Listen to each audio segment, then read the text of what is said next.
ইন্ডিয়ার একটা দুর্বল জায়গা আছে চিকেন নেক, তাই না? আপনারা জানেন, যেটা দখল নিতে পারলে সেভেন সিস্টার জয় বাংলা হয়ে যাবে, আলাদা হয়ে যাবে। ইন্ডিয়া সেটা নিয়ে সবসময় একটা প্যারার মধ্যে থাকে। আমাদেরও একটা উইক জায়গা আছে, সেটা হইতেছে ফেনী, যা আমাদের বাংলাদেশ মূল ভূখণ্ডের সাথে পার্বত্য চট্টগ্রামকে যুক্ত করছে। ওই জায়গা দিয়া পার্বত্য চট্টগ্রামকে যদি আলাদা করে দিতে পারে ইন্ডিয়া, তাহলে চিকেন নেক নিয়ে তার না ভাবলেও চলবে, মুফতে একটা সমুদ্র বন্দর পেয়ে যাবে। তাই সে পার্বত্য চট্টগ্রামের সবসময় বিচ্ছিন্নতাবাদীদেরকে অকাতরে সাপোর্ট দেয়, শান্তি বাহিনীকে সাপোর্ট দিচ্ছে, কুকিজিনদের সাপোর্ট দেয়। তারা জানে পার্বত্য চট্টগ্রাম যদি বিচ্ছিন্ন হয়, আলাদা রাষ্ট্র হয়ও, তাইলে এই ল্যান্ড লক একটা অতি অল্প জনগোষ্ঠীর ভূখণ্ডের ইন্ডিয়ার উপরে সর্বাংশে নির্ভর করা ছাড়া আর উপায় নাই। আর ওই অংশটা ইন্ডিয়া খাইয়া ফেলতে কোনো সমস্যা হবে না তখন। তবে আমরা এই সমস্যার কথা কম বেশি সবাই জানি। দ্বিতীয় যে সমস্যা, যেটার কথা আমরা একেবারেই জানি না, আলাপ করি না, সেই সমস্যাটা কি? আসেন সেটা নিয়ে আলাপ করি। এটা খুবই জটিল এবং কম আলোচিত সমস্যা। এই প্রসঙ্গে আমি আর একটা আলোচনা করে নিই, আপনাদের বুঝতে সুবিধা হবে। হংকং আর চায়না মেনল্যান্ড, এই দুইটা ভূখণ্ড কিন্তু একই দেশের হলে সিস্টেম আলাদা, অর্থনৈতিক সিস্টেম আলাদা। হংকং অশান্ত না? আপনি একই দেশের দুইটা সিস্টেম করলে সেটা অশান্তির একটা বীজ হয়ে থাকে, যদি খুব ভালোভাবে ম্যানেজ করা না যায়। কারণ দেশ বা রাষ্ট্র একটা শরীরের মতো, এটা একটা রাজনৈতিক অর্থনৈতিক সংহতির দরকার পড়ে। ইকোনমিক সিস্টেম আলাদা হইলে রাজনৈতিক সংহতি রক্ষা করা দূর হয়ে যায়। কেন? মার্কস বলছেন যে রাজনীতি হচ্ছে অর্থনীতির একটা ঘনীভূত রূপ। অর্থনীতি যেমন, সেটাই রাজনীতি হয়ে দেখা দেয়। কথাটা খুবই সত্য কথা। একটা দেশের ইকোনমি যেমন, তার রাজনীতিটাও তেমন। এটা নিয়ে পরে আবার বিস্তারিত আলাপ করা যেতে পারে, কিন্তু আপাতত আজকের আলাপের জন্য এইটুকু জানলেই চলবে। পার্বত্য চট্টগ্রামের ইকোনমি কি আলাদা? আলাদা। ওদের ইকোনমি ভূমি নির্ভর। ওদের বর্তমান ভূমির মালিকানা ব্যবস্থা খুবই জটিল এবং বহুমুখী একটা কাঠামোর উপর প্রতিষ্ঠিত, যা ঐতিহাসিক, সামাজিক, সাংস্কৃতিক এবং প্রশাসনিক অনেকগুলো কারণের মিশ্রণ। তিনটা স্তরে এদের ভূমি ব্যবস্থাপনা। এক নাম্বার, ঐতিহ্যবাহী ভূমি মালিকানা ব্যবস্থা। এটাই সবচেয়ে বড় ভূমি ব্যবস্থাপনা। আনুমানিক 50 থেকে 60% ভূমি এই ঐতিহ্যবাহী ব্যবস্থাপনার আওতায় পড়ে। কেমন সেটা? এইটা গোষ্ঠীভিত্তিক মালিকানা, কোনো ব্যক্তি মালিকানা না। পার্বত্য অঞ্চলের প্রধান জনগোষ্ঠী যেমন চাকমা, মারমা, ত্রিপুরা এবং অন্যান্য গোষ্ঠীগুলা তাদের নিজস্ব ঐতিহ্যবাহী ভূমি ব্যবস্থাপনা পদ্ধতি অনুসরণ করে। এই ব্যবস্থায় জমির মালিকানা সাধারণত পরিবার বা গোষ্ঠীর মধ্যে থাকে। এটা একটা মৌখিক ঐতিহ্য, লেখাপড়া কিন্তু নাই, কোনো দলিল নাই। জমি ভোগ, দখল এবং ব্যবহার করার অধিকার আছে, কিন্তু সেটা আইনগতভাবে নথিভুক্ত না।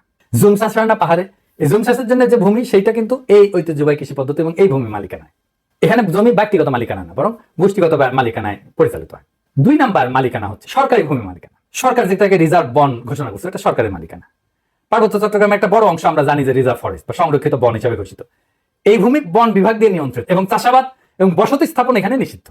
তবে আপনারা জানেন যে পার্বত্য চট্টগ্রামের অধিবাসীরা ঐতিহাসিকভাবে বনের মধ্যে চাষাবাদ করে এবং বসতি স্থাপন করে। তো সরকার যদি নিষিদ্ধ করে দেয়, তাহলে তাদের ঐতিহাসিকভাবে চাষাবাদের পদ্ধতি ছিল, সেটা নষ্ট হয়ে যায় না? এটা মাথার মধ্যে নাই এদের। কিন্তু এটা একেবারে বন্ধ হয়নি। এই সংরক্ষিত বন এলাকায় অনেক বসতি আছে জনগণের এবং ঐতিহ্যগতভাবে এই ভূমি তারা ব্যবহার করে। এইটাও একটা ভূমি বিরোধের অন্যতম কারণ। 3 নম্বর হচ্ছে সরকারি প্রকল্প। কাপ্তাই হ্রদ বাঁধ প্রকল্পের জন্য ব্যাপক ভূমি অধিগ্রহণ করা হয়েছিল, যা স্থানীয় জনগণের ভূমি হারানোর অন্যতম কারণ হয়ে দাঁড়িয়েছে। আমরা এই প্রসঙ্গে সমাধান পর্বে আলাপ করব। আনুমানিক 25 থেকে 30% ভূমি সংরক্ষিত বনাঞ্চলের অধীনে রয়েছে। আর আইনগতভাবে নথিভুক্ত মালিকানা, যেটা আমরা সমতলে দেখি আর কি, জমি রেজিস্ট্রি, দলিল, এটা দেখি না, এইটা পর্চা টর্চা এগুলো দেখি না, পাকা দলিল। কিছু কিছু এলাকায় ব্যক্তি বা গোষ্ঠী তাদের জমির দলিল নথিভুক্ত করে ফেলছে, তবে এটা খুবই সীমিত এবং এটা সবসময় সমস্যাযুক্ত, কারণ অনেক জমির মালিকানার বিষয়ে সরকারি রেকর্ড, স্থানীয় ঐতিহ্যবাহী নিয়মের মধ্যে তো সংঘাত আছে, তাই না? এইটা ধরেন 10%-এর মতো। এই ভূমি ব্যবস্থাপনার মূল সমস্যাটা কি? সমস্যা হচ্ছে যে পার্বত্য জনগোষ্ঠী তাদের এই ঐতিহ্যগত নিয়মে জমি ভোগ দখল করলেও সরকারি আইনে তো স্বীকৃত না এটা। তারপর ধরেন উন্নয়ন প্রকল্প, যেমন কাপ্তাই জল বিদ্যুৎ কেন্দ্র এবং সমতলে অনেক মানুষ আসছে পার্বত্য অঞ্চলে, ফলে স্থানীয় জনগণের জমি হারানোর ঘটনা ঘটছে। আবার আরেকটা জিনিস বললাম যে রিজার্ভ সংরক্ষিত বন এবং কৃষি জমি নিয়ে যে সংঘাত, ওইখানে তারা বসতি স্থাপন করে, ওখানে কৃষি কাজ করে। সমতলের অনেকে বলে যে আমরা কেন পার্বত্য চট্টগ্রামে গিয়ে জমি কিনতে পারবো না, ওরা তো এসে সমতলে জমি কিনতে পারে। সমস্যা বুঝছেন তো? আপনি কার কাছ থেকে জমি কিনবেন? দলিল তো নাই, দলিল তো মুখে মুখে। মালিকানা তো ব্যক্তির না রে ভাই, মালিকানা সামাজিক এবং প্রায় 60% জমির মালিকানা এরকম। তো এই বাস্তবতাটা তো বুঝতে হবে। এখন এই সমস্যার সমাধান কি? 1 কান্ট্রি 2 সিস্টেম ব্যবস্থা আমাদের চালাইতে হবে ততদিন পর্যন্ত, যতদিন না ব্যাপক সংখ্যাগরিষ্ঠ পাহাড়িরা এই সিস্টেম বদলানোর জন্য দাবি না করে।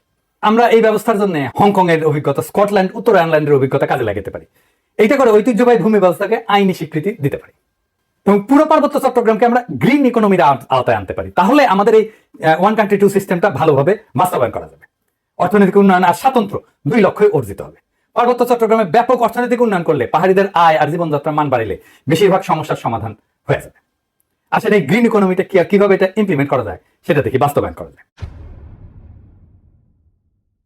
গ্রিন ইকোনমি হলে এমন একটা অর্থনৈতিক ব্যবস্থা যা পরিবেশকে রক্ষা করবে, টেকসই উন্নয়নকে প্রাধান্য দেবে এবং এইটাই প্রাকৃতিক সম্পদের সঠিক ব্যবস্থাপনা, পরিবেশ বান্ধব প্রযুক্তি ব্যবহার এবং সবুজ কর্মসংস্থান তৈরির মাধ্যমে অর্থনৈতিক উন্নয়ন এবং পরিবেশ রক্ষার মধ্যে একটা ভারসাম্য আনবে। এবং আমরা পার্বত্য চট্টগ্রামকে যদি একটা সংরক্ষিত এলাকা বলে ঘোষণা দিয়ে গ্রিন ইকোনমির আওতায় নিয়ে আসি, তাহলে অনেকগুলো সুবিধা পাওয়া যাবে। স্বাতন্ত্র্য রক্ষা তো হবেই, পাশাপাশি অর্থনৈতিক উন্নয়ন সম্ভব হবে। সুবিধাগুলো এক এক করে আলোচনা করি। যেমন ধরেন, প্রাকৃতিক সম্পদের সংরক্ষণ করা যাবে। সংরক্ষিত এলাকায় অরণ্য, বন্যপ্রাণী এবং জীব বৈচিত্র্য রক্ষার জন্য সঠিক ব্যবস্থাপনা গড়ে তোলা সম্ভব হবে। এবং এর ফলে টেকসই একটা বন ব্যবস্থাপনা, যেটাকে সাস্টেনেবল বন ব্যবস্থাপনা বলা হয়, এবং পানি সংরক্ষণ, কার্বন নিঃসরণ হ্রাস করা যাবে এবং পরিবেশ বান্ধব কর্মসংস্থান তৈরি করা যাবে। কিভাবে? ধরেন, ইকো ট্যুরিজম, জৈব চাষাবাদ, প্রাকৃতিক পণ্য উৎপাদন এবং স্থানীয় কারুশিল্পের মাধ্যমে স্থানীয় জনগণের জন্য কর্মসংস্থান সৃষ্টি করা যাবে। পরিবেশ বান্ধব উদ্যোগ নেওয়া যেতে পারে, যেমন সৌরশক্তি প্রকল্প, জৈব প্লাস্টিক উৎপাদন প্রকল্প, এগুলো তৈরি করা যেতে পারে। এবং যেহেতু আমরা এখানে কার্বন নিঃসরণ কমাবো, তাই আন্তর্জাতিক সহযোগিতা পাওয়া যাবে প্রত্যেকটা প্রকল্পে। শুধু আন্তর্জাতিক সংস্থার সাহায্য, টাকা পয়সায় না, প্রযুক্তিগত সহায়তা নেওয়া যাবে। এবং পরিবেশ বান্ধব ট্যুরিজম গড়ে তোলা যায়। এখন যে ট্যুরিজম আছে, এটা পরিবেশ বান্ধব না, এটা আয়ের একটা গুরুত্বপূর্ণ উৎস হতে পারে। আর সামাজিক উন্নয়ন, জনসাধারণের, যেমন ধরেন স্থানীয় জনগণের শিক্ষা, স্বাস্থ্য এবং আর্থিক অবস্থার উন্নতির জন্য প্রকল্প নেওয়া যেতে পারে, যেটা তাদের জীবিকার বিকল্প উৎস হিসেবে কাজ করবে। যারা বনাঞ্চলে কাজ করতেছে, যারা বনাঞ্চলে আবাদ করতেছে বা বাসস্থান করতেছে, তাদের জন্য একটা বিকল্প, একটা কর্মসংস্থানের উৎস আমাদের খুঁজে বের করতে হবে। এবং স্বাতন্ত্র্য রক্ষার জন্য এই প্রত্যেকটা প্রকল্পে স্থানীয় সম্প্রদায়ের অংশগ্রহণ নিশ্চিত করতে হবে। স্থানীয় জনগোষ্ঠীকে সিদ্ধান্ত গ্রহণ এবং ব্যবস্থাপনার অংশীদার করে ফেলতে হবে। তাদের ম্যানেজমেন্টে পার্টিসিপেশন ছাড়া আমরা কোনো কাজ করবো না। তাদের সাংস্কৃতিক ঐতিহ্য এবং জীবনযাত্রাকে সম্মান জানায় উন্নয়ন পরিকল্পনা করতে হবে সবসময়। সংরক্ষিত এলাকাকে বিভিন্ন জোনে ভাগ করা যেতে পারে। যেমন ধরেন, কোর জোন, যেটা সম্পূর্ণ সংরক্ষিত এলাকা, যেখানে মানুষের প্রবেশ সীমিত থাকবে। বাফার জোন, যে কিছু নিয়ন্ত্রিত কার্যক্রম, যেখানে ইকো ট্যুরিজমটা চালাবো। আমরা ইকো ট্যুরিজম সব জায়গায় চালাইতে দেবো না, এবং এখানে গবেষণাও করবো। এবং sustainable use zone, third zone, যেটা যেখানে পরিবেশ বান্ধব চাষাবাদ, কারুশিল্প এবং অন্যান্য কার্যক্রম পরিচালনা করা যাবে। এবং একটা কঠোর আইন, পরিবেশের রক্ষা আইন লাগবে ওইখানে। সংরক্ষিত এলাকায় বৃক্ষ নিধন, শিকার এবং দূষণ কঠোরভাবে নিষিদ্ধ করতে হবে, এবং আইন ভঙ্গ করলে দৃষ্টান্তমূলক শাস্তি ব্যবস্থা করতে হবে। এবং আমরা পুরো সিস্টেমটা ঠিক মতো চলতেছে কিনা, এটার জন্য প্রযুক্তির ব্যবহার করবো, ড্রোন লাগাবো, স্যাটেলাইট ইমেজ ব্যবহার করবো, যে সংরক্ষিত এলাকায় সার্বক্ষণিক আমরা নজরদারি করবো যে কেউ আমাদের এই পরিবেশের ক্ষতি করতেছে কিনা। এবং এই অঞ্চলে আমাদের একটা গবেষণা এবং ডকুমেন্টেশনের একটা শক্তিশালী সিস্টেম রাখতে হবে, যে সংরক্ষিত এলাকায় জীব বৈচিত্র্য, সম্পদ এবং পরিবেশগত অবস্থা নিয়মিত এটা ঠিক থাকতেছে কিনা, এটা নিয়মিত গবেষণার মাধ্যমে পর্যবেক্ষণ করা হবে। আর আসেন কাপ্তাই লেক এলাকা। এই যে কাপ্তাই লেকটা করা হয়েছে, জানেন এখানে কত মেগাওয়াট বিদ্যুৎ হয়? 230 মেগাওয়াট মাত্র। এটা গোটা বাংলাদেশের চাহিদার মাত্র 5%।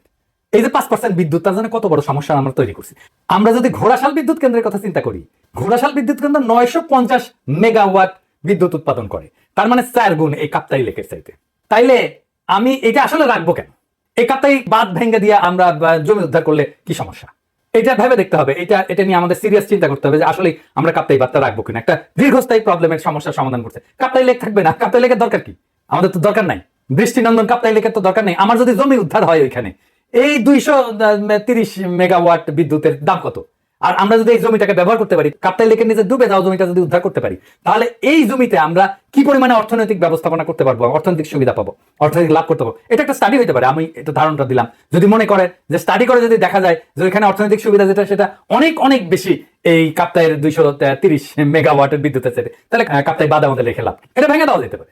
আমার মনে হয় যে কাপ্তাই বাঁধ যদি ভেঙে দেওয়া যায়, তাহলে আমাদের বেটার ইকোনমিক বেনিফিট আমাদের আসবে। এবার আসেন আদিবাসী ধারণা নিয়ে আমার চিন্তাটা বলি। কেন এইটা অদরকারি আলাপ? কেনই বা সমতলের মানুষ এই চিন্তাটা পছন্দ করে না? ইন্ডিজেনাস বা আদিবাসী শব্দটার অর্থ হইল এমন জনগোষ্ঠী বা সম্প্রদায় যারা কোনো নির্দিষ্ট ভৌগোলিক এলাকায় ঐতিহাসিকভাবে বসবাস করে আসতেছে, যারা সেই এলাকার আদি অধিবাসী এবং যাদের ঐতিহ্য সাধারণত ঔপনিবেশিক বা আধুনিক জনগোষ্ঠীর আগমনের পূর্বে গড়ে উঠছে।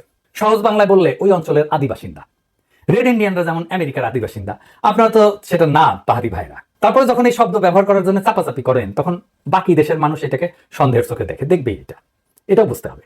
তারা জানে আদিবাসীরা যদি দাবি করে যে তাদের মানবাধিকার লঙ্ঘিত হচ্ছে, তাহলে আন্তর্জাতিক সম্প্রদায় তাদের আলাদা রাষ্ট্রের দাবিকে সমর্থন জানায়, সেই দাবিকে মেনে নিতে বাধ্য করতে পারে। আর আপনাদের তো জুম্মু ল্যান্ড সংক্রান্ত দাবি আছেই, আর ইন্ডিয়ার তো ফুসলানো আছেই, তাই না? এবং ইন্ডিয়া তো চায় এটাকে আলাদা করে নিয়ে একটা আলাদা তাদের মধ্যে খেয়ে ফেলতে। তো সন্দেহ তো যৌক্তিক। আপনারা যদি মনে করেন আদিবাসী শব্দটা আপনাদের আলাদা সুবিধা দেবে, আপনি বাংলাদেশ রাষ্ট্রের কাছে চান সেই সুবিধা, তাইলে আলাপ তো করা যেতেই পারে ওইটা নিয়ে। কিন্তু সে আলাপে না যায় যদি বলেন কিছু আকাশে কি সুন্দর চাঁদ উঠিছে, তাহলে হবে?